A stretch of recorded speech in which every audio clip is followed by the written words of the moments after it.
Hello everyone, welcome, karibu to my YouTube channel, and on today's videos carries some good news for the selectees or the winner for the DV Rotal 2022. This is an update for Diversity Visa 2022. So if you are the winner of the DV 2022, stays until the end of this video so that you can be able to understand this update from the US Department of State, what this update affecting, or what the good news about these updates. So thank you for those who are continuing watching my videos. Thank you for those who are asking questions to the comment. I always replying back to your questions. But if I didn't reply back to your question, I'm sorry. But always I take trouble, I take calls to reply back to your comment. And feel free to ask anything concerning the diversity visa program, so that we can share the information and people can be able to know and understand the diversity visa program in general. So let's go and see what's new or what are the updates for the diversity visa 2022. And if you want to access this information, just go to your search engine or Google and type travel.state.gov, which is the official website for the US Department of State Bureau of Consular Affairs, where all the updates concerning the immigration status, the diversity visas are printed or have been put in place. So let's see what is on this update. And the last update is December 9, 2021. And today it is December 9, 2021. So it concerns about document submission to KCC for the DV 2022. Document submission to KCC for DV 2022. So let us start and read this passage here so that we can understand what the updates about. But this is the good news. So it says as follows: effective immediately, individuals who were randomly selected to participate in the diversity DV program for fiscal year 2022, in the brackets DV 2022 selectees, only need to submit to the Kentucky Consular Center, it means KCC, the DS-260 immigrant visa application form for themselves and any accompanying family members. Once the DS-260 is received for all applicants associated with the case, that case will be eligible to be scheduled for a visa interview. All we know that after winning the DV program, what follows is for you to fill in the DS-260 form. After after filling the DS-260 form and send it to the KCC requesting after process your DS-260 and all the case associated with that case will be eligible to be scheduled for interview. That's what we all know. Then it continues, says DV 2022 selectees no longer must submit to KCC any other required supporting document for DV 2022 in order to be eligible to be scheduled for an in-person interview at the embassy or consulate. So you see, DV 2022 selectees are no longer must submit to the KCC any required supporting document. As we all know, before this update, before this news today, it was like KCC, after processing your DS-260 form, they will send you document, a qualified document submission to the KCC for them to process in order for you to be scheduled for an interview. But now that process is no longer there, because it says the V2022 selectees no longer must submit to the KCC any other required support document for the V2022 in order to be eligible to be scheduled for an in-person interview at the embassy or consulate. Let's continue. It says, rather, all supporting documents for the V2022 selectees will be collected in connection with the interview and evaluated at the embassy or consulate where the visa application is made. So you will no longer send the document to the KCC for your case to be processed. Rather than, you will collect all the required documents to be evaluated at the embassy or consulate where you applied for your visa. It is continued and says as follows. US laws requires all immigrant visa applicants provide a certain supporting documents necessary to establish eligibility for a visa. You see, the laws require that all the immigrants who are applying for the immigrant visa to provide a certain supporting document necessary for their eligible to be eligible to receive a visa. And these documents are available here. So let's click here and see the available document which is required for you to submit for your case to be processed and issued with a visa.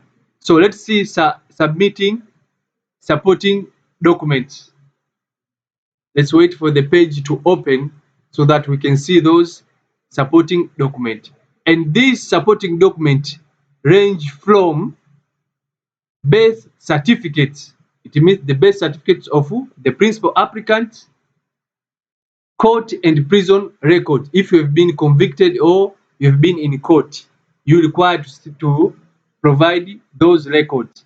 But also the military records, if you have been served to your national armies or your national military. So you'll be required to submit the record of the military. But also police certificate.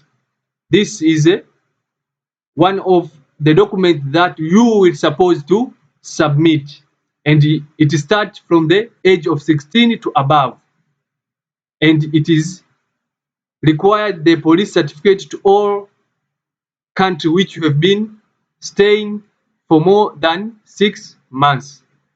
Also, the photocopy of a valid passport biographic data page, the page where it indicates all your details, you will submit. So this and additional embassy or consulate instruction. So you might schedule for an interview, and the US embassy or consulate will provide you with the additional documents to submit to the US embassy for your case to be processed. So all this document was the requirement by the US laws for you to submit, so that to establish your eligibility for a visa. So now all these required documents will no longer be submitted to the KCC. Rather than, you will carry it or you will collect it to the US embassy or consulate, and all the process will be done to the US embassy or consulate. So until there, I think KCC now tries to reduce some case backlogs, because we know that thousands of people sending their documents to the KCC for them to be processed so that they can schedule for an interview. But now they are trying to reduce this case log by directing the documents to be collected by the US Embassy or consulate. So if you are the winner of the DV 2022, you have already submitted your DS-260 form, and the time for you to schedule for the interview has arrived, then you must have all the required documents for you to accompany with you to the US Embassy or consulate where you will apply for your visa. I hope until there you have already understanding. So let's continue and read this paragraph here. It says, failure to provide all the required supporting documents to the embassy or consulate will prevent applicant from establishing their eligibility for the visa and will result to the refusal of the visa application. So if you have failed to collect or to bring all the required supporting documents to the US Embassy or consulate, you will end up not establishing your eligibility for the visa, and the end result for that is for you to be denied or refused the visa.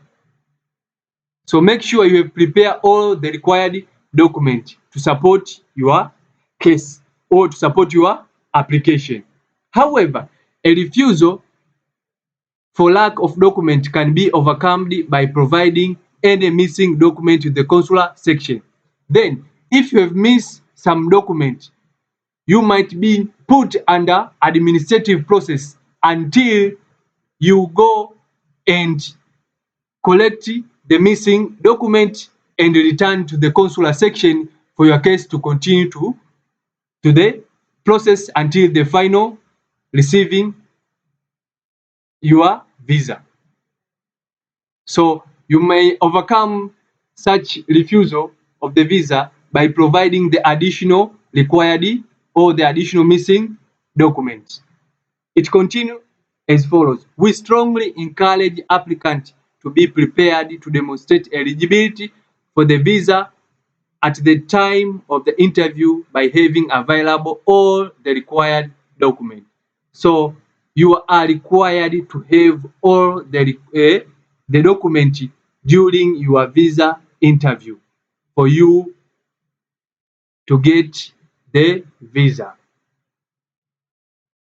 It says, why are we making this changing now? So the KCC try to pre-process these DV cases to ensure that DV applicants were well prepared and secure all the required documents prior to their interview. This promotes efficiency at our consular section and help applicants to demonstrate their eligibility. The department is opting for these changes to use all available DV appointments.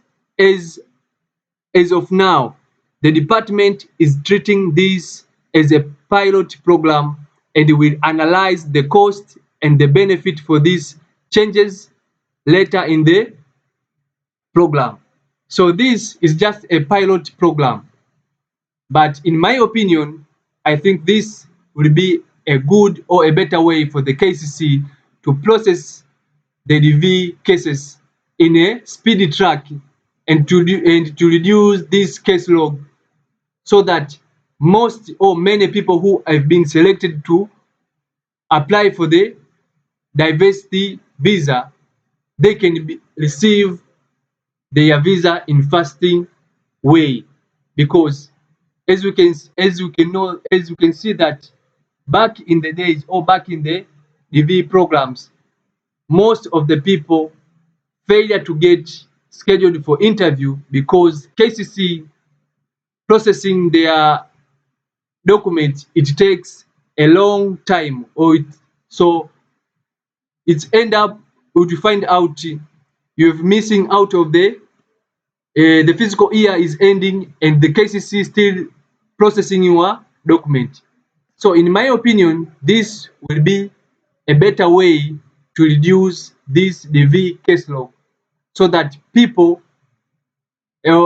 many people can be scheduled for interview in their embassies, US embassy or consulate in their countries, so that they can call them with their document to be checked at the embassy instead of sending them to KCC for them to be processed. So you see, these changes will bring this update, this diversity update for the DV 2022 will bring a lot of changes, especially to the winner of the DV 2022. So this is the good news for the DV 2022. So let's hope for a better way and smooth ways for people to be scheduled for their interview so that they can receive those diversity visas and immigrate to the United States. Thank you. Don't forget to subscribe to my YouTube channel at Swahili Bongo Network.